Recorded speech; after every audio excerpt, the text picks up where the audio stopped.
చేత విసర్జింపబడినటువంటి వ్యక్తిగా ఉంటున్నావా, లేక అందరి చేత ద్వేషింపబడుచున్నావా, నీ బంధువుల చేత మరి తృణీకరింపబడుచున్నావా? మరి నీ స్థితిని చూసి, నీ పరిస్థితిని చూసి వారు నిన్ను తక్కువగా భావించవచ్చు. అయితే దేవుడు నిన్ను తక్కువగా భావించడు.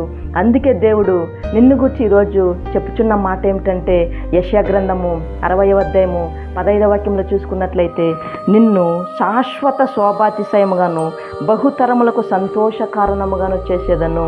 మరి దేవుడు నీకు మంచి పేరునివ్వబోచున్నాడు. అనేక తరములకు దేవుడు నేను సంతోషకరముగాను, ఆనందకరముగాను, మరి ఆశీర్వాదకరముగాను దేవుడు నిన్ను మార్చబోచున్నాడు. మరి నీవు అనుకుంటున్నావేమో, అందరూ నిన్ను విడిచిపెట్టేశారు, నేను ఒంటరిగా ఉంటున్నాను అనుకుంటున్నావేమో. మరి అందరూ నిన్ను విడిచినను దేవుడు నిన్ను విడిచిపెట్టేటటువంటి దేవుడు కాదు. మరి వారందరూ నిన్ను తక్కువగా భావించుండొచ్చు. అయితే దేవుడు నిన్ను తక్కువగా భావించడు. కానీ మరి దేవుడు నీవు పొందినటువంటి అవమానానికి రెండంతలుగా దేవుడు నీకు ఘనతనివ్వబోచున్నాడు.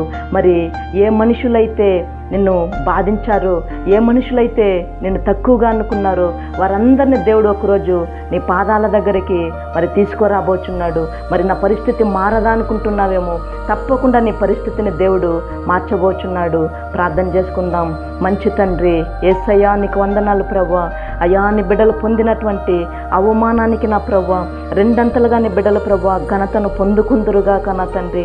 అయా నా తండ్రి, నీ బిడ్డలు పొందుచున్న కష్టాలు, వేదన, బాధకు నా ప్రభువా బదులుగా నా తండ్రి అయా సంతోషం, సమాధానం, ఆనందముతో నింపి నా తండ్రి ప్రతి బిడ్డ కుటుంబాన్ని ఆశీర్వదించి దీవించమని యేసు నామములో అడుగుచున్నాము తండ్రి. ఆమేన్.